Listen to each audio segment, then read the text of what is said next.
अनोळखी दी unexpected love story भाग 5. अनिका राग करून निघून जाताना पाहून कुणाल विचारात पडला. त्याला वाटलं, जर त्याने रागिनीला सगळं सांगितलं नाही तर कदाचित ती त्याच्याशी मैत्री करणार नाही. त्याच्या नवीन क्रशला स्वतःपासून दूर जाण्यापासून रोखण्यासाठी कुणालने तिला आवाज दिला, थांब, सगळं सांगतो, सगळं सांगतो. अनिका जणू याच क्षणाची वाट पाहत होती. ती तात्काळ थांबली. तिचं हृदय वेगानं धडधडत होतं, पण तिनं स्वतःला नियंत्रणात ठेवलेलं, कारण ती कुणालसहित कोणालाही तिच्याबद्दल काहीही सांगायचं नव्हतं. गेली 6 वर्ष अनिका फक्त याच क्षणाची वाट पाहत होती की कुठून तरी तिच्या मुलाच्या संदर्भात काहीतरी कळेल. अनिकाने लगेच तिच्या पर्समधून सनग्लासेस काढले आणि पटकन घालून घेतले. तिला नको होतं की कुणालने तिच्या डोळ्यांतील ओलावा पाहावा. पण हे पाहून कुणाल अधिकच टेन्शनमध्ये आला. त्याला वाटलं की अनिका तिथून निघून जाण्याच्या तयारीत सनग्लासेस घालत आहे. म्हणून तो टेबलवरून उठून अनिकाजवळ आला आणि इकडे तिकडे पाहू लागला. जणू काय त्यांची बोलणी कोणी ऐकत तर नाही ना, हे तपासत होता. नंतर त्याने हळूच अनिकाला सांगितलं, बघ रागिनी, मला खरंच माहित नाही त्या मुलाचं काय झालं. खरं तर अनिकाचे वडील गौतम यांनीच त्याला किडनॅप केलं होतं. फक्त त्यांनाच माहितीये की तो मुलगा आता कुठे आहे. हे ऐकून अनिका पूर्णपणे तुटून गेली. तिला शंका होतीच की तिच्या वडिलांचा तिच्या मुलाच्या अपहरणात हात असू शकतो.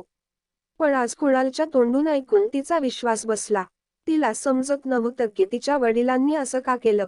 कुणाल, जो अजूनही तिच्या मागे उभा होता, त्याने हळूच अनिकाच्या खांद्यावर हात ठेवला आणि नंतर हळूच तिच्या समोर आला. अनिका, जे अजूनही धक्क्यात होती, तिने कुणालला समोर पाहिलं आणि काहीही न बोलता इकडे तिकडे पाहू लागली. अनिकाची ही नर्व्हसनेस पाहून कुणालनं विचारलं, काय झालं रागिनी, तू इतके नर्व्हस का आहेस? आणि हो, प्लीज आता राग करू नकोस, पण तुला ह्या सगळ्यांशी काय घेणं देणं आहे? अनिका अजूनही धक्क्यातच होती. पण कुणालचा संशय वाढू नये म्हणून अनिकानं कसंबसं सांगितलं, मी पटकन नवी मैत्री करत नाही. जोपर्यंत पूर्ण माहिती होत नाही, तोपर्यंत मी मैत्री करत नाही. कुणाल थोडं फ्लर्ट करत म्हणाला, आता तर सगळं कळलं माझ्याबद्दल. आता तरी मैत्रीचा हात पुढे कर. हे बोलताना कुणालने मोठ्या फ्लर्टिशस स्माईलसह त्याचा हात पुढे केला. पण आता कुणाल अनिकासाठी काही उपयोगाचा नव्हता, कारण तिला माहित होतं की कुणाल तिला तिच्या मुलापर्यंत पोहोचवू शकत नाही. अनिकाने कुणालचा हात न धरताच फक्त एवढं सांगितलं, एवढ्या सहज नाही. तुला थोडी वाट बघावी लागेल. इतकं बोलून अनिका तिथून निघून गेली. कुणालला रागिनीचं वागणं थोडं विचित्र वाटलं. पण मग त्याने मनाशीच ठरवलं, शहरातली मुलगी आहे, थोडे नखरे तर करणारच. दुसरीकडे पॅराडाईस हॉटेलमध्ये रिया एका खूपच इंटरेस्टिंग गेममध्ये होती. रिया हेडफोनद्वारे टीमला इन्स्ट्रक्शन देत होती. तुम्ही सगळे मागेच राहा. मी पुढे जाऊन शत्रूंचा बंकर उडवते. हो, हा बूस्टर आपल्या टीमचा आहे. आता शत्रूंना सोडणार नाही. राहुल, 121 तू एअरबेसवर हल्ला कर. हेड, तर शत्रू लीडरला ब्लास्ट करा. 1, 2, 3. आपण जिंकलो. नेहमीप्रमाणे रियाची टीम जिंकली. गेमिंग जगात रिया स्वीट एंजल या नावाने प्रसिद्ध होती. जरी तिने तिच्या गेमिंग आयडीवर कोणताही फोटो टाकला नव्हता, तरी तिला नको होतं की लोकांनी तिच्या वयावरून तिला जज करावं. अनेक लोकांना वाटत होतं की स्वीट एंजल कोणीतरी मोठी इंजिनियर किंवा संगणक जिनियस असावी. संपूर्ण जगभरातून रियाच्या फॅन्सकडून well played, you are the best असे मेसेज येऊ लागले. इतकंच नाही तर 25,000हून अधिक पेंडिंग रियाच्या गेमवर जमा होत्या. रियावर आता ह्या मेसेजेसच्या वाहवाहीचा काहीच परिणाम होत नव्हता, कारण आता हे सगळं तिच्यासाठी खूपच सामान्य झालं होतं. स्वीट एंजल नावानं खेळणारी रिया मोर्टल फाईट गेमची वर्ल्ड चॅम्पियन होती. रियानं तिचा टॅबलेट सोफ्यावर फेकला. उभी राहून खोलीतल्या इंटरकॉमकडे गेली. तिने विचार केला की एक चॉकलेट मिल्कशेक मागवावा. फोन उचलून ती रूम सर्व्हिसचा नंबर डायल करणार होती, तेव्हाच तिला अनिकाची एक गोष्ट आठवली.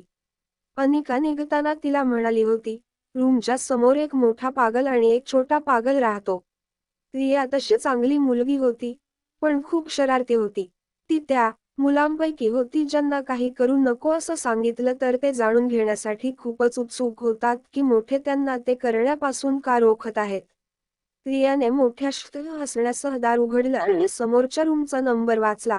2401. रिया पुन्हा इंटरकॉमकडे गेली आणि त्यात स्माईलसह नंबर डायल केला. तेव्हाच रोहित मारवा यांच्या खोलीत इंटरकॉमची घंटी वाजू लागली. रूममध्ये सध्या फक्त सनी आणि आर्यन होते. सनी बाल्कनीत उभा राहून त्याच्या मित्राशी फोनवर भांडत होता. कोणत्या तरी गेममध्ये त्याच्या मित्रामुळे त्यांची टीम हरली होती. सनी त्याच्या मित्राला समजावत होता की जास्तीत जास्त स्वीट एंजल चा गेम फॉलो करावा, ज्यामुळे तो देखील तिच्याकडून काही शिकू शकेल. सनी व्यस्त असल्याचं पाहून आर्यनने स्वतः फोन उचलला. आर्यन आपल्या गोड मधुर आणि हळू आवाजात म्हणाला, हॅलो. समोरून रिया हसत हसत म्हणते, लहान आहेस का? म्हणजे छोटा पागल. हे म्हणत रिया पुन्हा हसू लागली. आर्यन दिसायला अगदी रियासारखा होता, पण तो तिच्या अगदी विरुद्ध होता. आर्यन आपल्या ओठांना दातांनी चावून काहीतरी विचार करू लागला आणि मग म्हणाला, मी पागल नाही आहे. रिया हसायचं थांबली. मग आर्यनने निरागसपणे विचारलं, हे तुला माझ्या टीचरने सांगितलं का? हे ऐकून रियाच्या मनात विचार आला. मॉमने खरंच सांगितलं होतं. तिला खरंच वाटू लागलं की समोर दोन पागल राहतात. आता रियाला आणखी मस्ती करायची इच्छा झाली. तिने आर्यनला छेडत विचारलं, म्हणजे तुझ्या टीचरलाही हे माहीत आहे? आर्यनला छोट्या हातांनी फोनचा रिसिव्हर धरायला त्रास होत होता. त्याने रिसिव्हर दुसऱ्या हातात घेतला आणि फोनच्या बाजूला असलेल्या खुर्चीत बसला. मग उदास होऊन तो म्हणाला, तिचं म्हणते मला स्पेशल शाळेत जायला पाहिजे. हे ऐकून रियाने हसणं थांबवलं आणि लक्षपूर्वक ऐकायला लागली. आर्यन बराच काळ आपल्या वयाच्या मित्राशी बोलला नव्हता. रियाचा आवाज ऐकून त्याला असं वाटलं जणू त्याचा जुना मित्र परत आला आहे. त्याने रियाला विचारलं, तू शाळेत जातेस का? रियाला हा प्रश्न खूप विचित्र वाटला.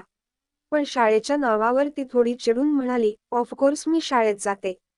प्रत्येक मुलगा शाळेत जातो. तू जात नाहीस का? आर्यन उदास होऊन म्हणाला, मी शाळेत जात होतो, जेव्हा आम्ही संपूर्ण कुटुंबासोबत राहत होतो. मग डॅड मला इथे घेऊन आले. हे हॉटेल डॅडचं आहे. आता आम्ही इथेच हॉटेलमध्ये राहतो. ट्युशन तिचं इथेच शिकवायला येते. रियाने कधीच एवढ्या गंभीर गोष्टी ऐकल्या नव्हत्या. तिने थोडं दुःख होऊन विचारलं, शाळेत जात नाहीस, हॉटेलला घर बनवून राहता, मग तुझा इथे कोणी मित्र आहे का? आर्यन मागे वळून पाहतो की सनी आला आहे का नाही. सनीला व्यस्त पाहून आर्यन हळू आवाजात बोलतो, नाही, इथे माझ्यासोबत डॅड आणि काका राहतात. रियाला आर्यनच्या गोष्टी विचित्र वाटत होत्या, पण आता तिला आर्यनविषयी सहानुभूती वाटत होती. तिने एक परिपक्व प्रौढासारखा गंभीर विचार करून आर्यनसमोर एक ऑफर ठेवली. बरं एक सांग, माझा मित्र बनशील का? आर्यनच्या आयुष्यात फक्त दोन गोष्टींची कमतरता होती, आई आणि मित्र. त्यामुळे त्याने त्वरित होकार दिला. त्याच्या आवाजात जणू काही अचानक जोश आला. रियानेही आनंदाने स्वतःचा परिचय करून दिला. I am Riya. तुझं नाव काय आहे? आर्यन आत्मविश्वासाने म्हणाला. I am Aryan. तू कुठून बोलतेस? रियाने उत्तर दिलं, मी समोरच राहते. मी आणि माझी मॉम तुमच्या हॉटेलमध्ये गेस्ट आहोत. तू मला भेटशील का? हे ऐकून आर्यनने बाहेर बसलेल्या सनीकडे पाहिलं. त्याला वाटलं की सनी त्याच्या स्वतःच्या समस्यांनी व्यस्त आहे. मग त्याने विचार केला आणि एक हात फोनच्या माईकवर ठेवून हळू आवाजात विचारलं, पण कसं? डॅड मला रूममधून एकटं बाहेर जाऊ देणार नाहीत. रिया एक हात कंबरेवर ठेवून फोनचा रिसिव्हर आपल्याच डोक्यावर टाकते. अरे तू लहान आहेस का? बघ, तू 15 मिनिटात मला हॉटेलच्या लॉबीमध्ये भेट. मी मम्माला फोन करून सांगते की मला पिझ्झा खायचा आहे, म्हणून आम्ही खाली जात आहोत. ती आली की तू तिलाही भेट आणि आमच्यासोबत पिझ्झा खायला चल. बरं, आता फोन ठेवते. 15 मिनिटांनी खाली भेट.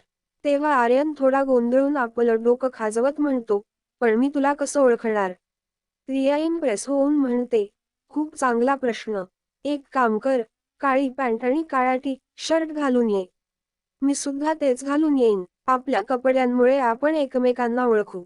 आर्यनला ही आयडिया आवडली. त्याने फोन ठेवला आणि सनीकडे पाहत पाहत त्याला चुकवून हळूहळू दुसऱ्या खोलीत शिरला. ती खोली आर्यनचीच होती. दुसरीकडे रिया आनंदात होती की तिने या नवीन जागेत नवीन मित्र बनवला होता. काही विचार करून रियाने आपल्या मोबाईलवरून एक मेसेज टाईप केला. I want to go out for pizza, come fast. आणि तो मेसेज अनिकाला पाठवला. थोड्याच वेळात आर्यन आपल्या खोलीतून काळी जीन्स आणि काळे टी शर्ट घालून बाहेर आला. त्याने पाहिलं की सनी अजूनही हेडफोन लावून फोनवर व्यस्त होता. आर्यनमध्ये कधीही नसलेली हिंमत आली होती. त्याला माहिती होतं की रोहितला हे कळलं तर त्याला कडक शिक्षा होईल. पण नवीन मित्र आणि बाहेर पिझ्झाचा मोह यामुळे त्याला धाडस आलं. आर्यन हळूच मुख्य दरवाजापर्यंत गेला. सनीला कळू नये म्हणून त्याने दरवाजा सावकाश उघडला आणि सनीकडे पाहत पाहत रूममधून बाहेर पडला. रूमच्या बाहेर एकटं पाऊल टाकल्यावर आर्यनचा आत्मविश्वास वाढला. त्याला स्वतःवर इतका विश्वास कधीच नव्हता. आर्यनचं लक्ष समोरच्या सूट 2402 वर गेलं. त्याला वाटलं की प्लॅनमध्ये थोडा बदल करायला हवा. का नाही? तो आणि त्याची नवीन मैत्रीण इथूनच एकत्र जाऊ शकतात. आर्यन कॉरिडॉरमध्ये पुढे गेला. तो रियाच्या रूमच्या दारापर्यंत पोहोचला. त्याने बेल वाजवण्यासाठी हात उचलला, पण तिथपर्यंत त्याचा हात पोहोचला नाही. म्हणून त्याने दारावर टकटक करायचं ठरवलं. तो नॉक करणारच होता. इतक्यात लिफ्ट उघडल्याचा आवाज आला. आर्यनचा जीव जोरजोरात धडधडू लागला. त्याने विचार केला की रोहितने त्याला असं बाहेर पाहिलं तर काय होईल. आर्यन घाबरला आणि लिफ्टकडे वळून पाहू लागला. तेव्हा त्याने पाहिलं की लिफ्टमधून अनिका बाहेर येत होती. त्याचे डॅड तिथं नव्हते. हे पाहून आर्यनचा जीव भांड्यात पडला. अनिका आर्यनला दाराबाहेर पाहून आधी थोडी आश्चर्यचकित झाली. आणि मग ती त्याच्याकडे गेली. त्याच्या गालावर हात फिरवत म्हणाली, I am sorry mamma, late झाली. आर्यन काळ्या जीन्स, काळ्या टी शर्ट आणि स्पोर्ट शूजमध्ये दिसत होता. त्यामुळे आई असून सुद्धा अनिका त्याला पाहून गोंधळली होती आणि विचार करत होती की ही तिची मुलगी रिया आहे. आर्यन मोठ्या डोळ्यांनी अनिकाकडे पाहत राहिला. तिने पर्समधून रूम अनलॉकच करण्यासाठी कार्ड काढलं आणि त्याच वेळी पर्समधून तिचा मोबाईल देखील काढला. तिने कार्ड लॉक सेन्सरवर लावला आणि दुसऱ्या हाताने मोबाईल चेक करू लागली. अनिका आर्यनला रिया समजून त्याच्यावर प्रेमाने रागवत होती. अशा प्रकारे एकटीने रूमच्या बाहेर येण्याचा काय अर्थ आहे? तुझी खूप शक्ती वाढली आहे. तेवढ्यात रूम अनलॉकच झाल्याचा आवाज आला. त्या क्षणातच अनिकाची नजर रियाच्या मेसेजवर पडली. Want to eat pizza, come fast. हे वाचून अनिकाचा राग शांत झाला. आणि थोडी गिल्टी फील करत तिने खाली वाकून आर्यनच्या गालांवर किस केलं. आणि ती म्हणाली, आय एम सो सॉरी, तुला खूप भूक लागली असणार ना. चल, एखाद्या चांगल्या रेस्टॉरंटमध्ये जाऊन पिझ्झा खाऊया. हे म्हणत अनिकाने पुन्हा एकदा रूमचा दरवाजा बाहेरून बंद केला आणि तिने आर्यनचा हात धरून त्याला लिफ्टमध्ये नेलं. या सर्व गोष्टींच्या दरम्यान आर्यन फक्त अनिकाकडे पाहत राहिला. अनिकाचा स्पर्श, तिचं प्रेम बघून आर्यनला असं वाटलं की जर त्याची आई असती तर तिने त्याच्यावर असंच प्रेम केलं असतं. आर्यनला त्याच्या नवीन मैत्रिणीला भेटायचं होतं हे देखील तो विसरून गेला होता. या क्षणी आर्यनला अनिकाच्या ममतेपलीकडे काहीच दिसत नव्हतं.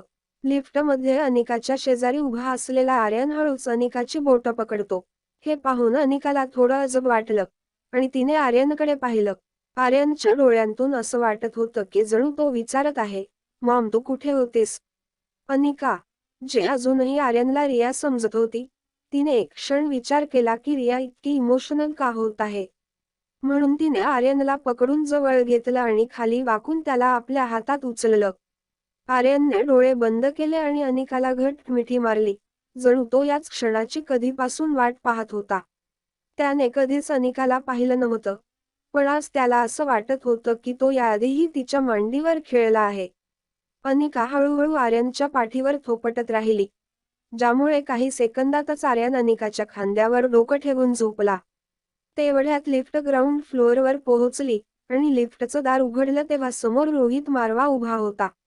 रोहित आणि अनिकाची नजरानजर झाली, पण दोघांपैकी कोणीच काही बोललं नाही.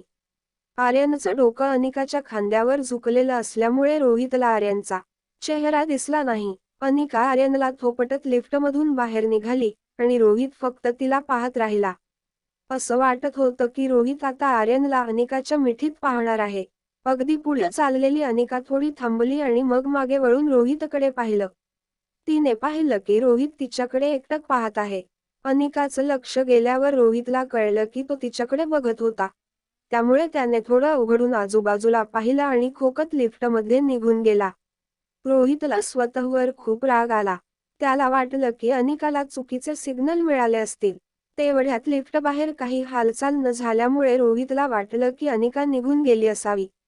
खात्री करण्यासाठी त्याने लिफ्ट बाहेर डोकावून पाहिलं, तर तिथे अनिका अजूनही उभी होती.